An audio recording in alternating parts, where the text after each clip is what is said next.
Well,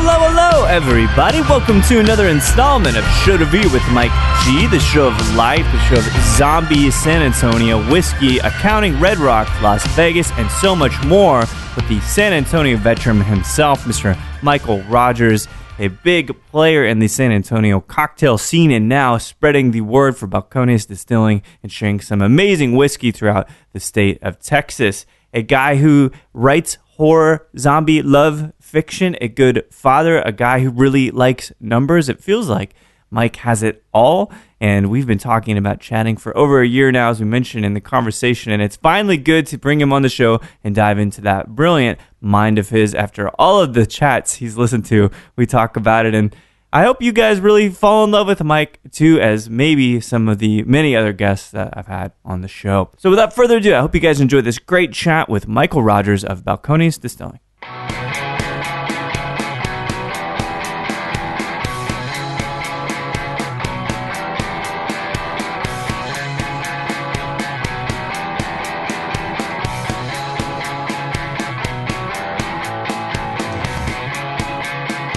Five or 10 years, I've been a busy motherfucker. I've been working 2 jobs, full-time accountant, full-time bartender. Haven't had a lot of time for that, for movies. And you're married, man. I mean, married, kids, everything. Kids, the whole thing. Busy. 5-10 years. Saw was older than that, correct? It's what, 99, 2000, really? 2001? Wow. Yeah. Okay. Almost as old as my oldest daughter. Jesus. And stepson. Wow. I do not I got nothing. So it's fair to say that because you're a father now, you've got entrepreneurial, things that you're doing. Absolutely. You're spreading the booze. Have you maybe lost sight of who you were as a kid that loved to read that horse? No. To watch that horse? No. In fact, this is a huge year for Stephen King. Yeah. He's got 3 movies and 2 TV series coming out this year. Dark Tower is finally making it. It's being right. Yep, being redone as a movie. It's probably going to be 2. I hope it's going to be 2 because it's not going to. They're not going to be able to get the whole story out in just even a 2-hour or 2.5-hour movie. That's much broader than just a short movie. Right. Gerald's Game. I don't know if you're familiar with that. I've heard one. of it, but I've not read that one. That's a pretty twisted book. No shit, Stephen King being twisted. I know, right? It's kind of weird. But yeah, there's a lot of there's S&M and it's a very rich, sexually explicit style of book. Not quite erotica, but close enough. Very Clive Barker. Very about because Clive always goes close to yes. S&M. Yes. I actually was thinking I wanted to talk Hellraiser with you. Hellraiser's a great movie. It's been a long time since I've seen it, but that whole series was cool. Yeah, it's very mind bending. That's right. Very mind bending. It's sexually challenging too. Yes, because I wonder how much of that is a translation of him being in an age where it wasn't okay to be gay. Yeah. And trying to bring out the sexuality in a way that was acceptable. Right. I think because is Clive Barker? Did he come out? Oh yeah. Oh okay. Yeah, he came out in the 90s, I believe. Wow. Early 90s. I didn't. If not late 80s. Yes. Yeah, I didn't realize that. Yeah. I mean, his work has that pinned up frustration. Oh, absolutely. And sexual, it's very much like that. Well, there's a lot of different ways, Mike, that we can go into this chat. I mean, already touching into horror, which I really want to touch on again as an author yourself, writing about 2 zombie novels out. 2 zombie novels. Yep. Something about, what is it? Chivalry, right? Yes. Just another zombie love story. Chivalry is undead. And we're going to have to talk about that because you were apparently at Austin Comic-Con a couple of years ago. I was. Saw that. Yes. But there's also whiskey. There's a whole lot of shit to talk about. Yeah. It's hard to focus on your life because it seems you've done so many cool things. All over the goddamn place. But it starts, if I understand, in Oxnard, California. Oxnard, California. Yep. What the hell is Oxnard like? It's around the OC, is that right? So, or is it a little bit? No. It's north of LA. Oh, it's north of LA. No, it's halfway between. So the best way to put it for people who don't know where it is, think of where Malibu is and where Santa Barbara is. Yeah. We're smack dab in the middle, right on the coast. Got it. Okay. That's where Oxnard and Ventura County is. Pretty place? No. Not at all. Not at all. Not Oxnard. Ventura is nicer, which is just the next town up, which the county's named after, obviously. Right. Oxnard, ton of strawberry fields. Used to be the world's biggest producer of strawberries. No shit. And then they dug them all up and put up housing. So not anymore. Now it's Northern California. Yeah. Yeah. What is it like to grow up there? What kinds of things you actually get to do socially there? There wasn't a lot. No. There was... growing up then was a lot easier. I wouldn't have allowed my daughters or kids to do what I was able to do. It's just like, okay, go ride your bike. So we would do your thing. Yeah, exactly. Yeah. It's like, you can go outside, go play. Now it's a scary time. We used to ride our bikes to the beach every single day. Yeah. It was probably a good 3 miles, but didn't seem like much as a kid. Right. Now if I had to do the beach. It's great. Exactly. Exactly. It was fun. Sports kid? Art kid? Baseball. You actually played what position? I did. Every position. Yeah. Enjoyed pitching. Enjoyed third base. I was one of the fastest kids. So that was always fun. I've only ever, and I don't even know if this is even topic, but I've only ever lost 2 foot races.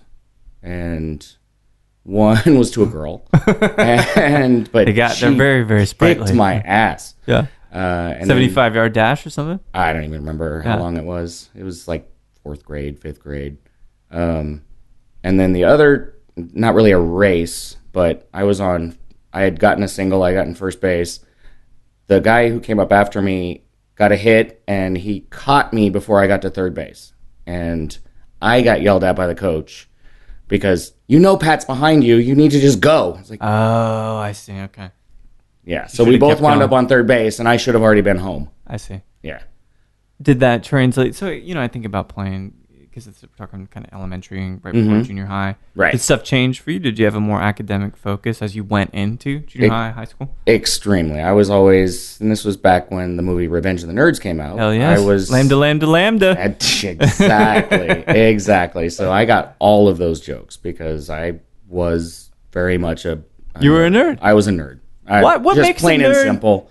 In the 80s, what makes a nerd? Now I kind of get it, and it's kind of sexy now, actually, now being it a nerd. is. I'm but then kind of jealous of the kids now that actually get that label. It's like, I only date But back nerds. then, it just contributed to extremely low self-esteem. Of course. And isolation. Absolutely. Just being in the higher classes, the advanced placement, the college prep, the higher classes, and actually doing well. My high school class had 555 students graduate, and I was 4th. Jesus. Yeah. So this is still in Oxnard then? It's still in Oxnard, yep. Okay. Yep. Lived in Oxnard from 1977 through 2006. Wow. Yeah. So when almost you graduated, so you went to school there then too after high school?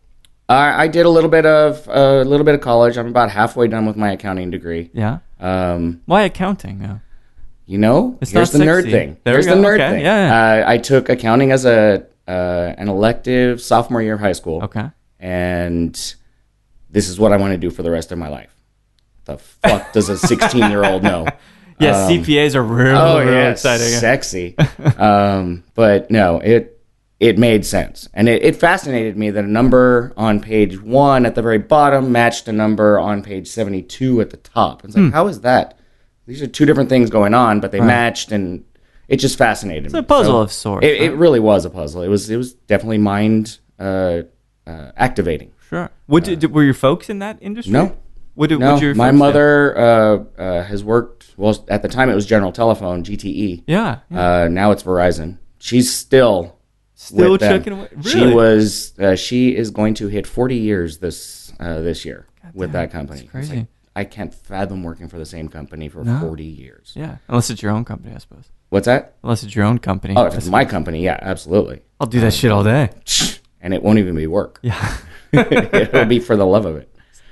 So what about your dad? Anything in that area? Was he around? Out of the picture. Me too. So completely we share out that. from when I was 2. So I've probably seen him half a dozen times in my life. Did your mom get remarried then? No. It was just me and her. Okay. Only child, just me and her from the time I was 2 until I moved out when I was 18. Yeah. Well, so I want to ask you a question. I was raised by a single mom as well. Mm-hmm. Probably until I was about 8 or 9, then my folks got married, as I know them today. Right.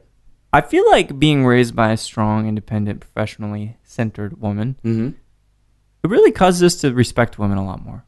I think that's very true. Very true. Do you think that you treated women different than your mates that were maybe kind of taking them for granted, maybe objectifying them a little bit because you know how hard they had to work? Now, here's... I can see the wheels outwardly, turning. yes. Yeah.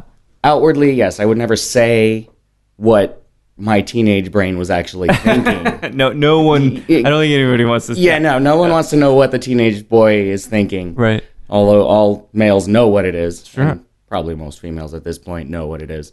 But no, it absolutely outwardly taught me respect for women. And that's utmost importance to me. And I'm extremely happy that I had 2 daughters. Yeah, that's incredible, actually. Almost karmic in a way. Right. I think so. Do you feel like we're in an interesting spot here? Question being, do you feel like women are being more marginalized than they were because of the way that the political climate is now? Or do they have a better voice than they did?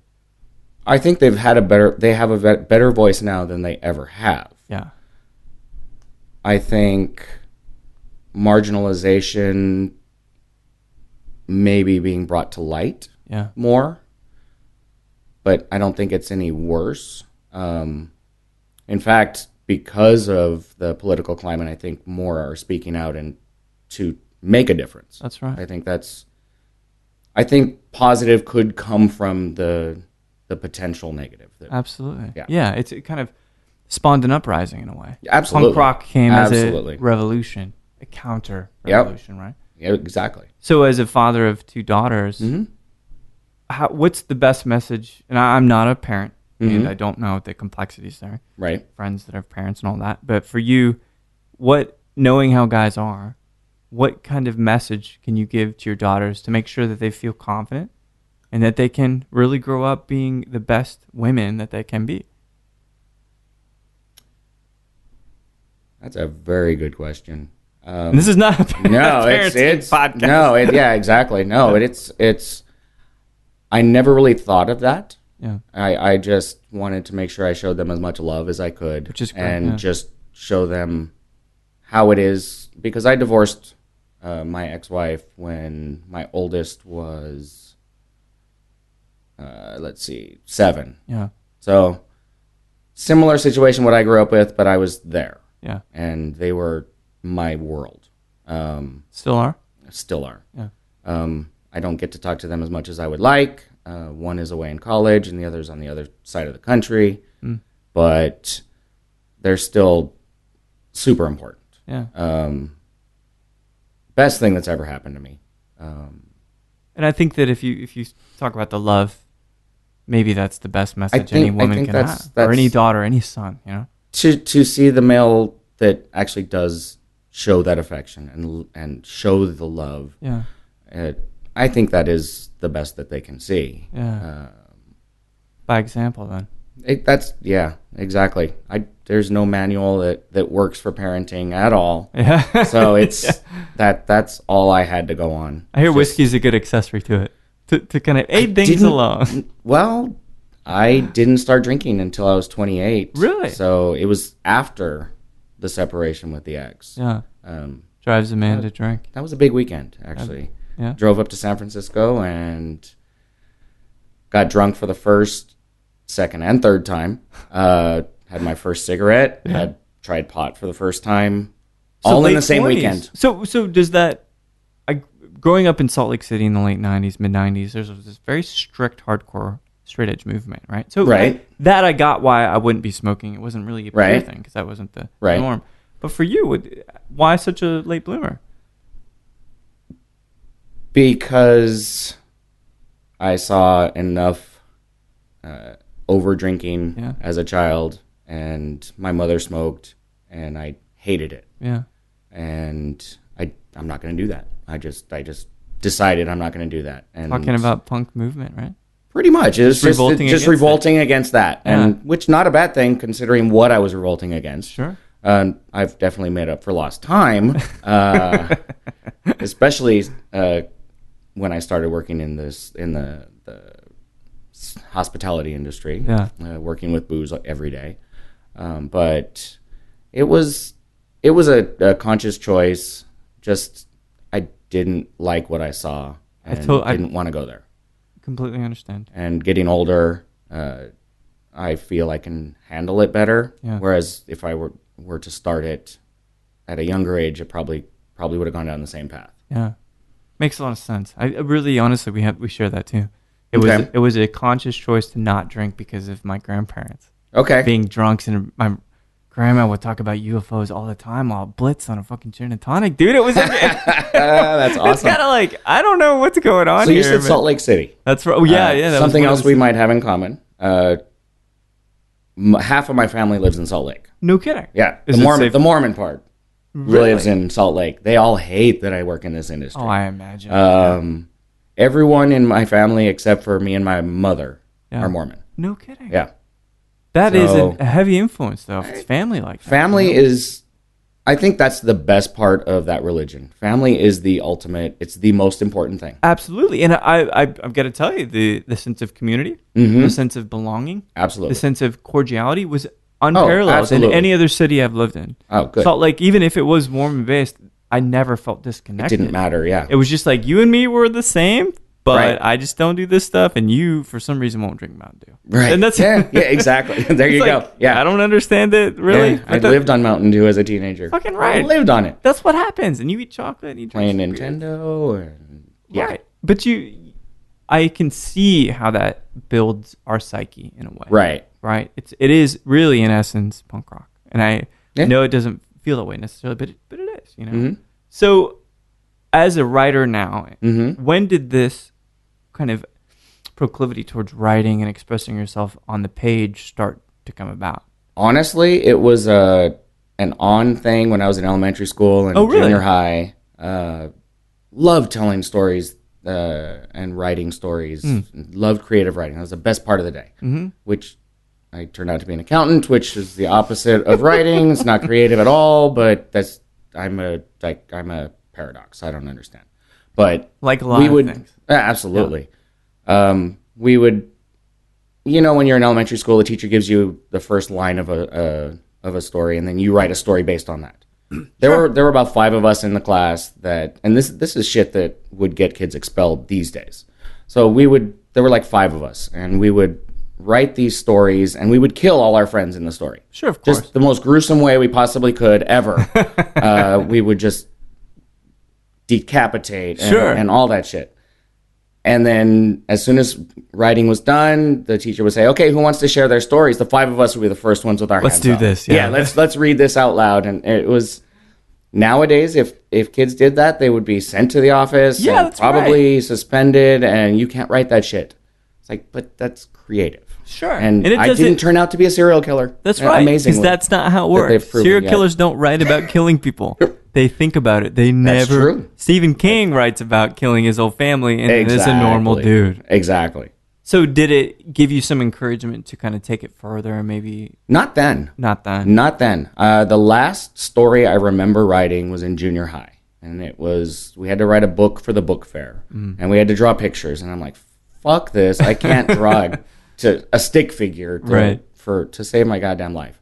But I wrote, it was 17 pages, single spaced. Really? Junior high? Junior high. Wow. And that was, now looking at that, I was like, that's a short story, but still, everyone else, big. They're writing 10, 12 pages with pictures, so it's only a few sentences on a page. Right. I did get an A+. I got, the amazing thing is I got like 20% taken off because I didn't have any illustrations, but I got like 30 extra points for length. So it was an A+. Just awesome. Like your adulthood. It's perfect. Yes, exactly. Exactly. So that was the last story I remember writing. Then I went... I heard about NaNoWriMo, which is National Novel Writing Month. Okay. The month of November. Someone told me about it. So it's nanowrimo.org. And you basically try and write an entire novel in the month of November. Wow. And I'm like, shit. How many pages is that minimally? Minimum was 50,000 words, which works out to be about 175 pages. Wow. So 2010, I said, okay, fuck it. Let's see if I can write it. And I had no idea what I was going to write. So so mid-30s, you're writing let's see, 2010, 35. 35, yeah. Yep. I started off with a sentence. And it was like, today sucked ass royally. And then it just opened up. I didn't know I was going to write a zombie novel. It just started. Didn't even think about it. Just like in elementary school. Yeah. Here's a sentence, make a story. Right. And it came from that. And then in 2000, and I didn't do anything with it. I just put it aside and, hey, I wrote a 190-page novel in a month and edited it and did all that stuff. Did the self-publishing on Amazon. No, I didn't even do the self-publishing on Amazon at that point. I didn't even edit it. I just let it sit. It's like, cool, I wrote a book. Yeah. And then a year later, it's like, okay, let's try this again. And I realized that there was more story to tell in that story. So another installment. Exactly. And I just happened to get the opportunity to do an accounting job in Maine, in Western Maine. And there ain't shit out there in Western Maine. Is it cold? So it was cold because I was there from Labor Day, September, through Memorial Day 2012. So I was there over the winter. Yeah. So my mind immediately went to The Shining. Castle Rock, right? Castle Rock, yeah. Exactly. Stephen King, the home of my childhood, not mentor, but idol. Yeah. Idol, yes. Yeah. And it's like, shit, I'm going to be in a snowbound hotel for a fucking month. And I thought they told me it was going to be a 3 to 4 month job. I was like, okay, cool. And it's in November. I said, okay, I'm going to start this. I'm going to do this. That book wound up being like 275 pages that I wrote in 1 month. Would you consider it a reaction to your neuroses of living in those dark, cold winter? No, it's not. No, just a story. Beautiful. It's just a story. I'm hoping that you're like, you murdered a couple guys. There's some blood flowing down the hallway. I can confirm, neither deny that. But it was very cool, and I found that, much like a lot of authors, alcohol actually helped with the creativity. I've heard that, and it goes either way, because I know you've had some people on that have said the opposite. That's right. I don't do shit when I'm drunk. Yeah. It's like, well, I do more. Really? I write a lot more creative. The grammar and spelling fucking suck. Sure, but you can fix that after. That's the funniest thing. When I went back and started editing, and no one can see my hands, but you can, the level of grammar and spelling starts off up here, say at 90. Sure. It's like, and then as it goes along, as I'm reading along, editing, it's dropping, and winds up at like 30%. And then it goes back up to 90, and it's like, oh, that's the next day. That's right. Yeah. It's so funny. I could tell. I love thinking about the processes and rather the way that people frame their creative process. So Hemingway or Picasso. Right. So I was reading recently because someone was talking to me about Super Unknown, Soundgarden, which is one of my favorite bands. Cornell never drank. He drank a lot, but he never... But not when he was creating. That's right. Interesting. Isn't that crazy? So all of the stuff we've grown to love, despite how post-apocalyptic it feels at times, totally of a sober mind. Isn't that crazy? Interesting. Yeah. Wow. It almost blows my mind to hear that. So I love hearing... That means he's an extremely dark person. That's... Oh, fucking right. Yeah. And I'm an extremely dark person. It comes out a lot more when I'm intoxicated. Sure. Of course. Me too. I just love the darkness, horror. The first movie I remember seeing, I saw Star Wars, and I don't know. Everyone thinks I'm full of shit that I remember it when I was 2, but I saw that when I was 2. Remember that? Yeah. My mom took me to see The Shining when I was 5. Oh Jesus. Well, she took me to see Clash of the Titans. It was just the drive-in. Yeah. we went and saw Clash of the Titans, and she thought I'd love it, and I absolutely loved it. Killer movie. And the second movie was The Shining. She figured I would fall asleep. Like, nope. Scared the shit out of me. But From that's 5 where years old. That was my first horror movie. That's crazy. And I dedicated my first book. One of the lines was to my mom. It's like, Mom, thank you for taking me to see The Shining and scaring the shit out of me. It's amazing. That's what sparked my love of horror. Yeah. And it's just everything dark and scary from there. My mom let me rent Nightmare on Elm Street in 1984. I was approximately 3 to 4 years old. Okay. She didn't know what we were renting. So we get it, and she's turning it on. And I watch a little bit of it, and she says, we're going to have to turn this off because Freddy's down there in the furnace. Right. But it just piqued this interest. Oh, yeah. You know what I mean? Like when we're young, we're so susceptible, but so open and accepting of all of the colors, the dark, the light. And I love that piece of it. But so for me, thinking about this narrative for you where you've got a good, keen sense of numbers, you enjoy accounting to some sense, pursue it. No, I hate it. Fucking hate it. I liked it for the first. Right? I liked it for the first 7 years I did it, and the last 13 years were fucking hell. So that just blows what you were just saying away, and I'm sorry, but no, that's okay. But that's totally okay because at some point, then hospitality introduces itself because you are this burgeoning writer. It's almost like adult onset writer, right? Because you take this massive break. Oh, but this period in between, we're talking Vegas. We're 21 years in between. It's insane. Between writing stories. What were you doing while being mad at accounting and kind of diving into hospitality? Well, we moved from California. So we is who? My wife now. Oh, first wife. My wife now. Oh, no, great. My wife okay, now. Okay, yeah. We moved. California was just too expensive. Sure. Couldn't afford to continue to live there. Yeah. So in 2006, we moved to Vegas. And I had this huge tax bill from California, which is one of the reasons we had to leave. I hate that. Because I couldn't afford it. And I needed a part-time job just to pay that. Yeah. And a friend of ours, I forget, it was someone that my wife had met as soon as we moved there. He said, well, I'm working at Red Rock as security. We need more security. Red Rock. I've spent some time there. I love that casino. It's a beautiful place. Oh, it's gorgeous. Yeah. Absolutely gorgeous. And so I went in and I got the security job. So I was doing security from March of 2006 to November of 2006. But in the meantime, I was talking to the bartenders because I was doing security in the clubs. Yeah. And I was like, you're making 6 figures working 4 nights a week? What the fuck am I doing this for? And I put in for a transfer immediately. Yeah, absolutely. And there was a bartender out there, Jen Potter, that inadvertently convinced me to do it. She was telling me, yeah, it's not easy. It's hard work, but the money's great and it's fun.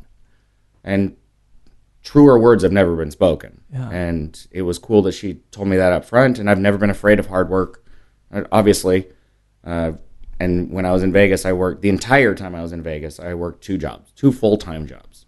And did that take time away from the family? It took a lot of time away from the family. Were you still able to keep kind of that closeness with your wife at that point?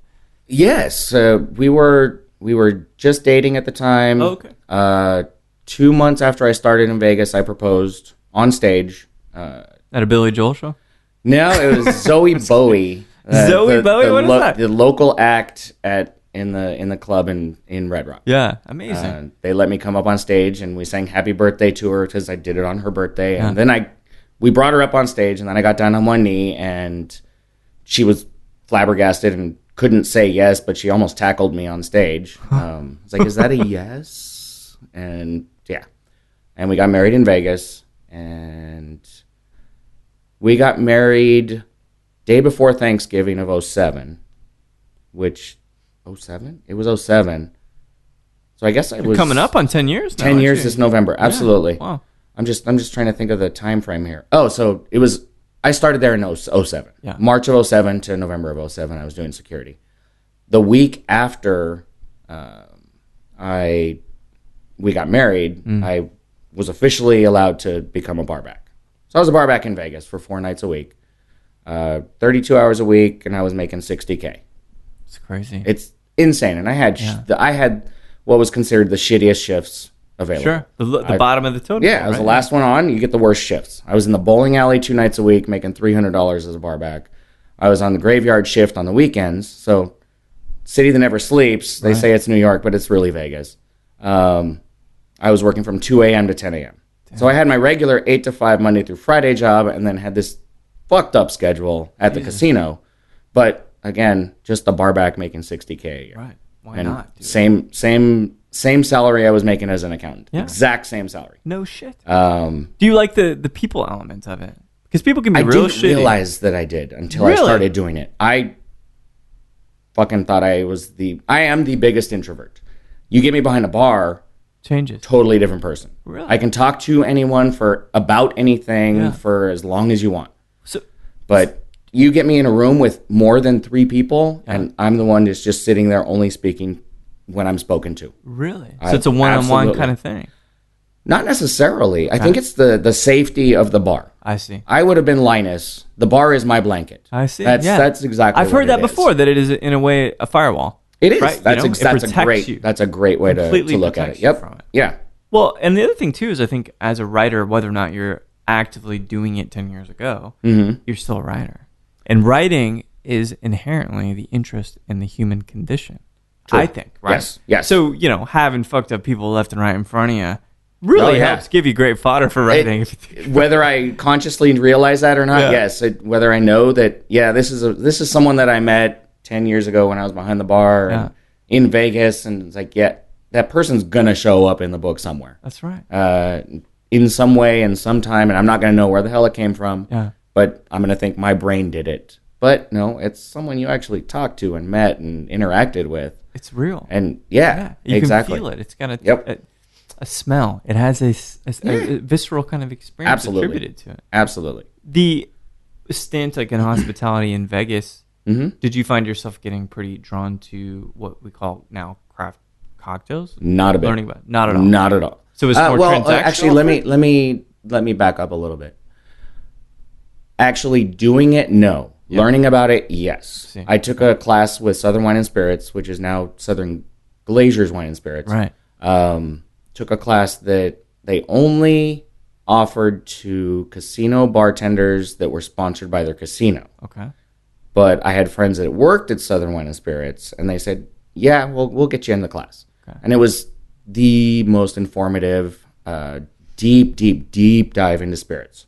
It was a 12-week course. I remember on a Wednesday night, and we would taste literally minimum 24 spirits. Wow. It was insane. Definitely needed a designated driver on more than one occasion. Sure.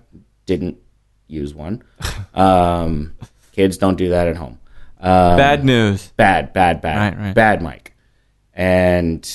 But especially the rum and tequila night. Oh, jeez. Oh, my God. We did 12 rums, 12 tequilas, and 8 mezcals. Wow. In one night. Yeah. In 1 2-hour class. Insane. 32. It was like quarter to a half ounce of each. Yeah. Just stupid amounts of liquor. Right. 12-week course, learned everything. Not everything, but learned a ton about every spirit out there. And it was invaluable. And it's crash course. It really was. Yeah. And then right as that class concluded is when I got transferred into the food and beverage side out of security. But still at Red Rock. Still at Red Rock, yes. Okay. And I'm not embarrassed to admit this, but everyone makes fun of me for it. I actually went to bartender school. American bartending school. 1-800-BARTEND. That's exactly it. Exactly it. Didn't learn a goddamn thing. Right. I knew I wouldn't ahead of time, but the point of it was to get comfortable behind the bar because I hadn't really spent any time in a bar in my entire life. And at that point I was 31, 32. Yeah. I'd only started drinking like 2 years before.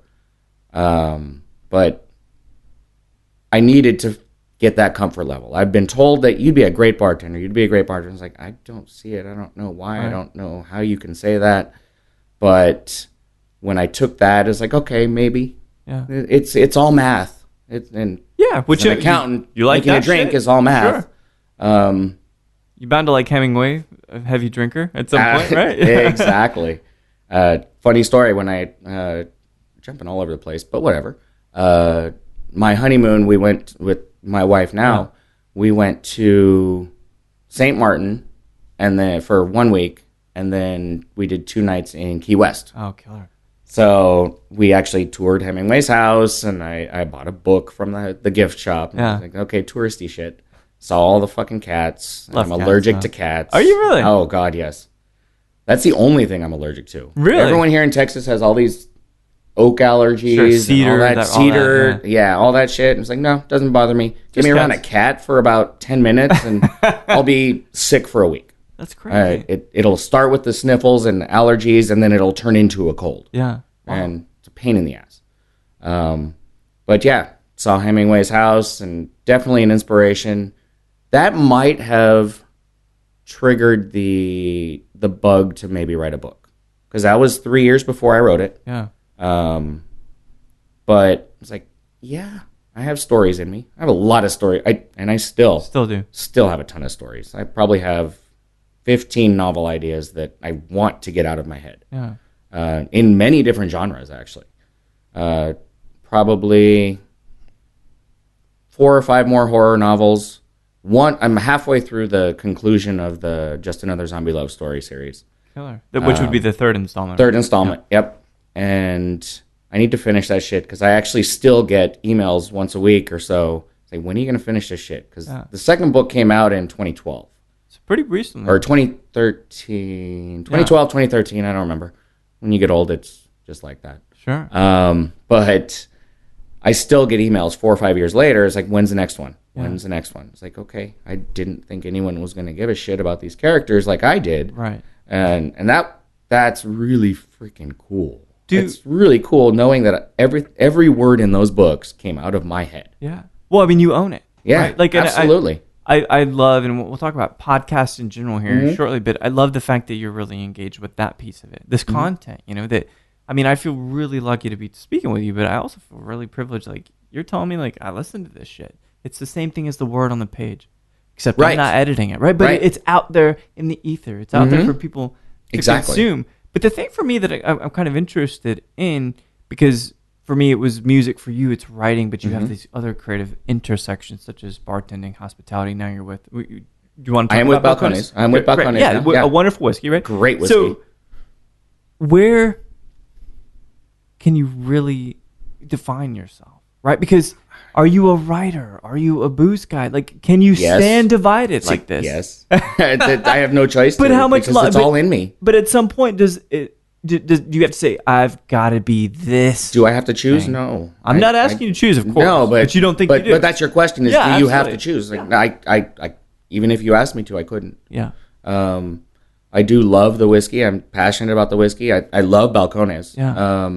It's a reason that I work for them and nobody else. Right. I had a very short list of companies that I would go work for. I knew I wasn't going to do anything distribution side. Yeah. Had to be supplier side. And I only had 3 companies that I would go work for. Wow. And the 2 Scotch companies weren't calling, and which is cool and sad. But I do love that Balcones reached out to me, because I had been a cheerleader since 2013. Yeah. And they said, come get on the payroll. It's like, you can't afford me. You come get on my payroll. Yeah, yeah. It's like, you can't afford me. And because I had in my mind that it was going to be distributor money.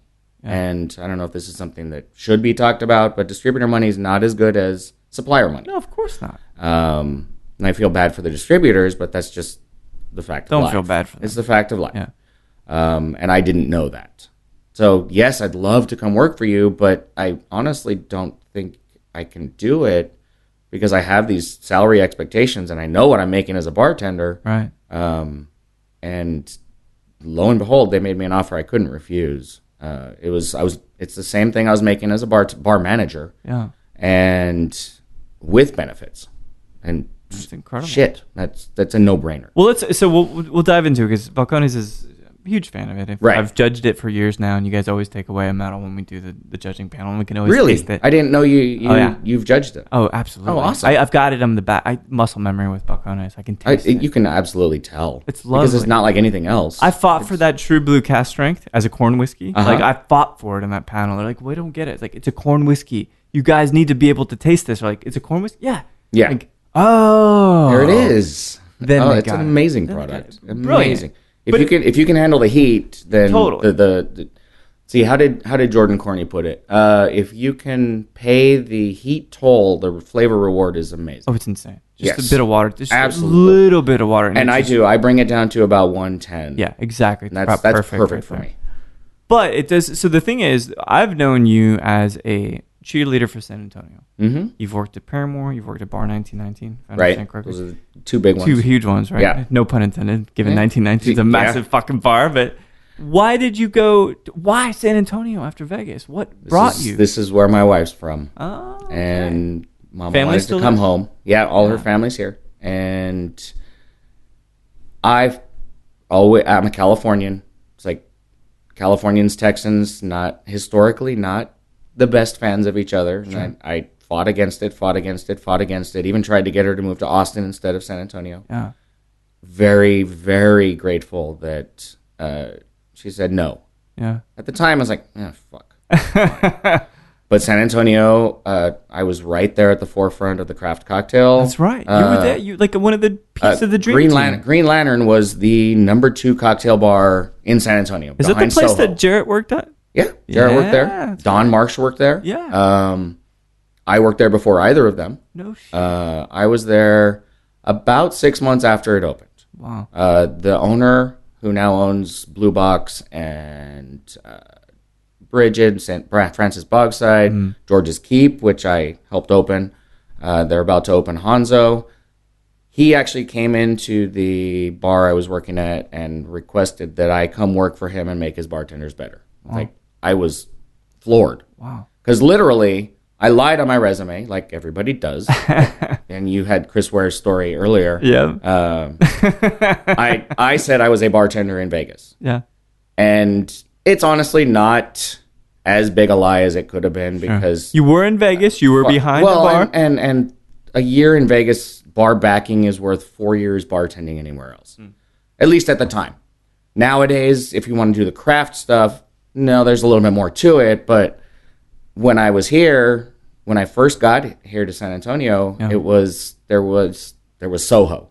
That's it as far as the craft bars go. Wow. And I worked at the Westin La Cantera, which is now the La Cantera Resort, and they hired me on the spot because of the Vegas experience. Yeah. I'm like, cool. Now I'm gonna own it. I gotta now. put up and shut up, put up or shut up, and owned it. And that's at the resort is where I met Don and Jarrett. Killer. And they're definitely responsible for your interest in where I've gone. Yeah, yeah. And when I left the resort, I went to a French restaurant that's no longer there, which Stefan worked at after I did, Stefan Mendez. But now I'm just name dropping all the great bartenders in San Antonio. See, I think that needs to be done, though. It's San Antonio hour, man. We're awesome. Yeah. We're doing great things down there. But worked there, then went to the Green Lantern, and I'm gonna back up just a tad. I'm all over the place again. But went to when we moved here. I didn't want us to be both unemployed at the same time, my wife and I. Right. So I moved here, which is totally backwards. I moved here in January of 2009. She didn't move here until July of 2009. Oh, shit. So I came here not knowing a goddamn person. I lived with her parents, with her mom and stepdad. Wow. Couldn't find a fucking accounting job. I was here maybe 3 weeks and got the bartending job.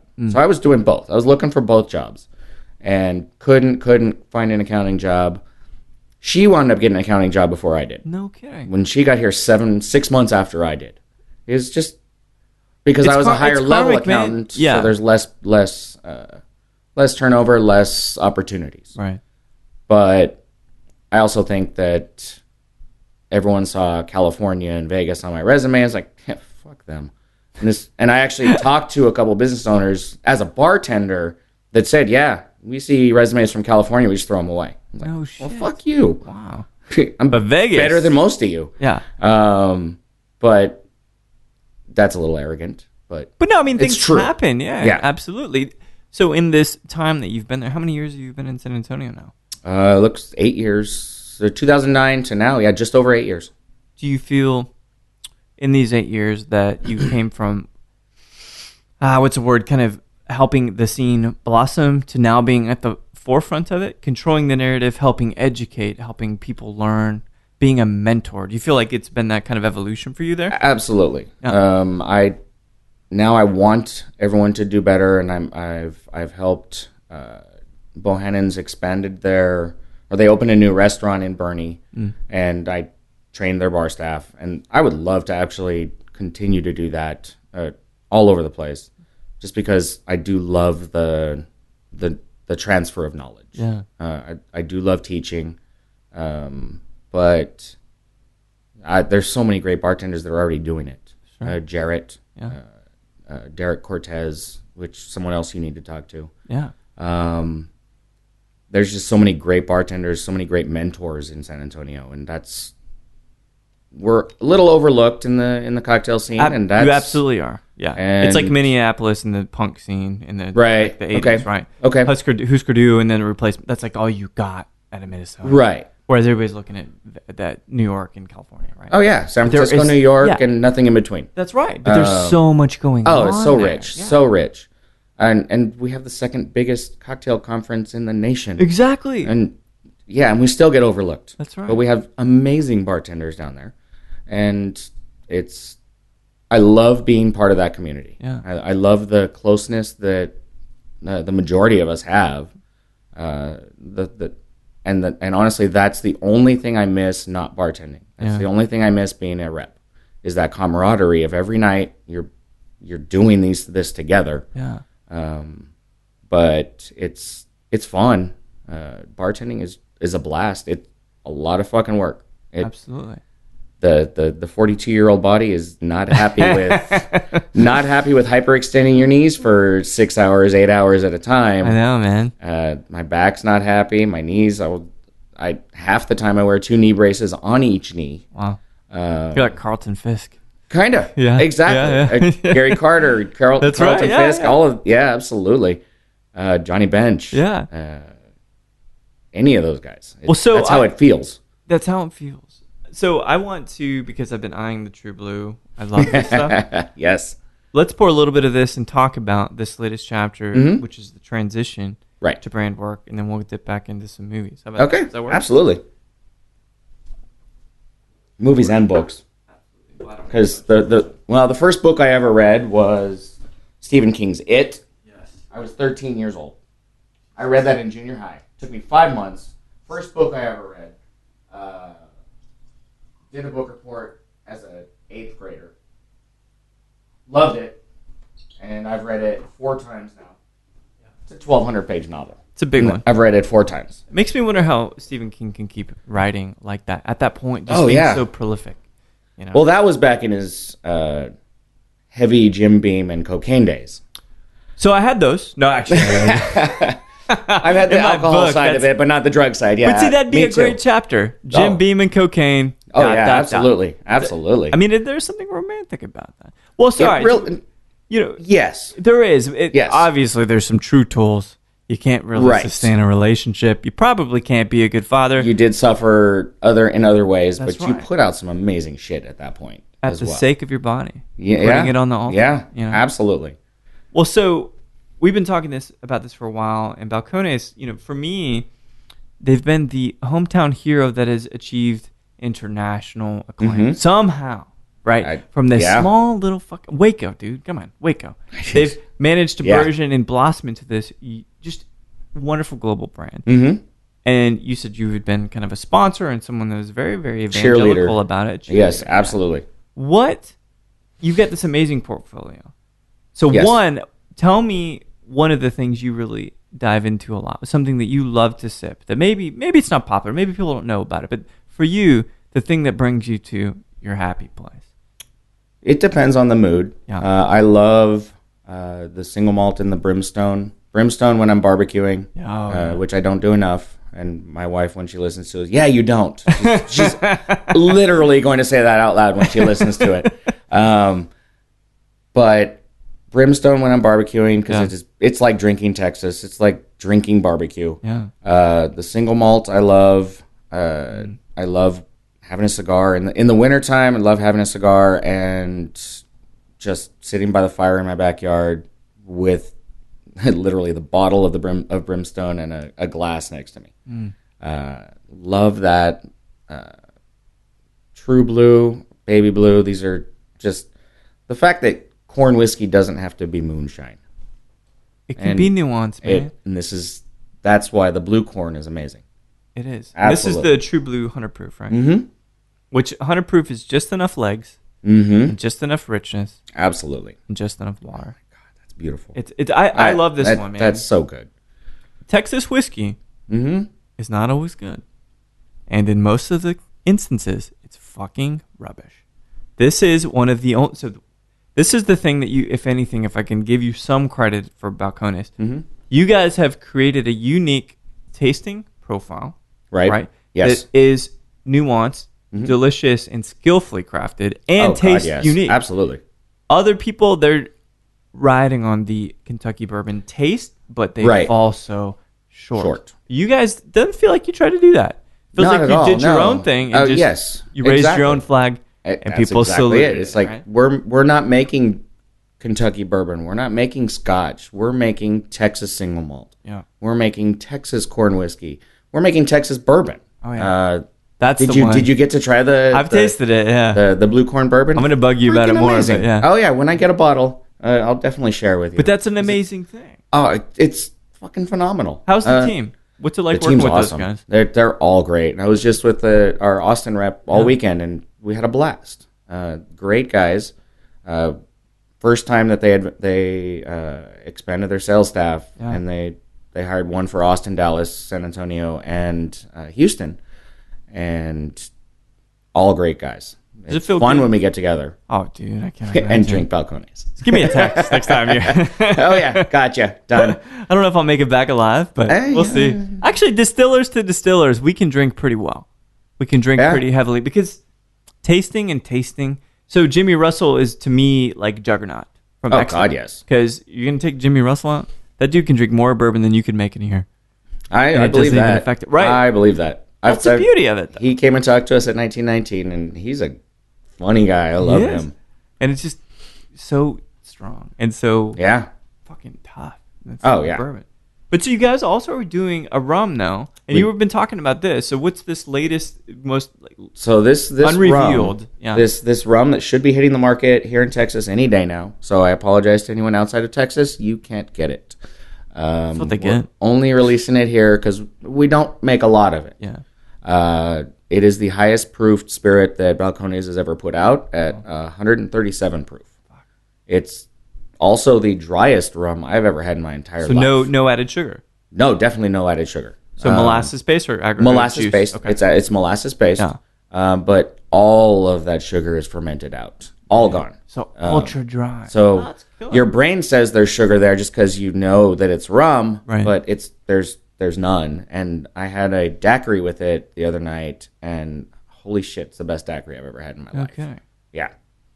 So you've got a hell of a portfolio to go into a door, and people be like, "Hey, come on in." Exactly, and everyone welcomes me in. Yeah. I've only had college bars tell me no because it's just they don't understand. Even our cheapest product our least expensive product is higher than their most expensive product. It's like, okay, yeah, it's not a fit, but I had to try. But until you're 23, 24, you don't become an activated person that really wants that bottle. True. Very true. Makes a lot of sense. Yep.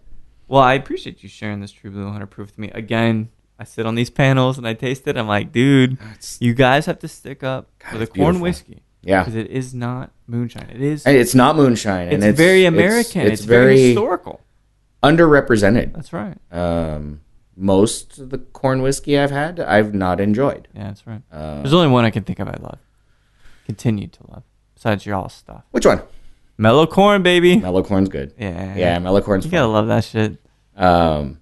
And mellow corn is the last and just to get off topic again, Mellocorn is the last bonded whiskey or bonded spirit available in Texas that I don't have on my my back bar at home. That's amazing. And I know Bernie Lubbers has a certification program for bars. Yeah. And you have to have everything that's available. And next time he comes to San Antonio, I'm going to drag his ass to my home and say, you need to certify my bar at home because I have every bonded that's available in the state Give of me Texas. the stamp, Bernie. Exactly. Come on, man. And I asked him that when he was here last time. And he said, no, the only home bar that's certified is mine. Well, God damn it. I'll happily be number 2. It's amazing. But yeah, it's all amazing stuff. It is. It's really good. You guys have done a wonderful job. And I think there's going to be more innovation out about Balcones. I think you guys are going to do more interesting stuff. Oh my gosh. But I I have no think. idea. I can't say it on air. Yeah. I'll tell you after. Yeah. Right. But it will eventually be the commonplace whiskey for people. I hope so. I certainly hope so. It just takes time. It's a slow road. Yeah. And it's not inexpensive stuff. We're using high quality ingredients. Yeah. We are still craft. Right. And there's a lot of manual stuff that goes into it, and it's just going to take time. But It always does. Once people try it, 90% of the time they love it. Mm-hmm. Like we just left the Food and Wine Festival, Right. and Hell of a time there. everybody, yeah, that's why I'm kind of raspy, having a hard time. I've been talking for 2 days straight. Yeah. But yeah, it was a great time and a lot of converts, and it still amazes me. We've been around since 2008, and it amazes me that no one's heard of us. So that absolutely needs to be changed. Still work to do. Oh, a lot of work to be done. So when we talk about the duality here, this booze guy, but then this creator guy, Mm-hmm. you've got installment 3 probably percolating, if not committed to page. It's stalled a bit, but yeah. If, let's say, 1 year, 2 years from now, someone comes to you, they said, you know what, Mike, we actually really like this series, and we would like to adapt it for film. Do you see yourself capable of dropping everything? Not everything, right? You're still going to be a father and a husband, but dropping those things and going and saying, yeah, you know what? I am going to write a screenplay. I am going to capture stuff for film. I would love to. Yeah. I would absolutely love to. Without a doubt, and I've thought about adapting the series and teaching myself how to write a screenplay, because it's a totally different beast than just sit down and pound out some words. Yeah. There's a lot more to it than that. But yeah, I think it would be a great movie or a series of movies. Yeah. It'd be fun. And I would, yeah, if someone came to me, I would absolutely do that. If you could, with that film, if you could pay homage to a few filmmakers or a few films you think that actually influence the way in which you write, what might some of those be? As far as the zombie genre, I would, or even horror drama, even, you know? Right. If it was outside of the zombie genre, it would be an homage to Stephen King, just flat out, hands down. Yeah. Zombie genre, when I'm writing, there's always a movie reel going on in the back of my head, and it's George Romero. Yeah. And it's also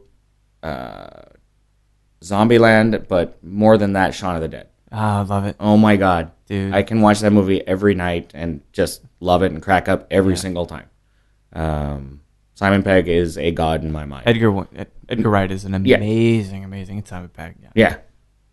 Because it's a beautiful balance of humor. Exactly. And it's gross, and I love that. And it's about like the UK charlatans and pranks and shit. Exactly. Yeah. It's such love a great that. Yeah. Love that shit.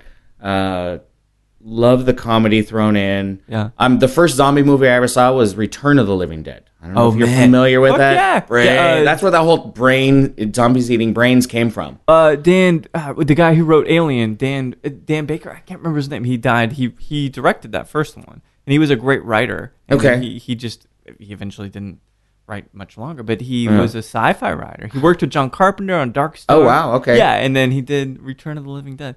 Huh. That's a fucking great movie. I love that movie. Dan O'Banion. Yeah. That's right. Yeah. I crack up every time I see that. It's a great one. It's old, Yeah. and it's funny. I think that's the first horror comedy that I remember seeing. Yeah.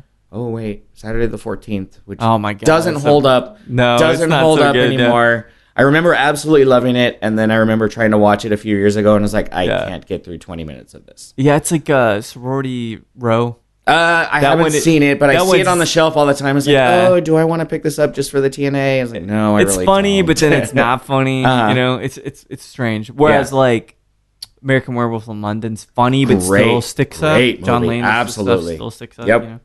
And then American Werewolf in Paris, which is funny. Yeah, absolutely. And one of my favorite songs is "Mouth" from Bush from that movie. Yeah. I love it whenever that comes on. It's a crime. Oh man, it's a time and place in the night. Oh yeah, exactly.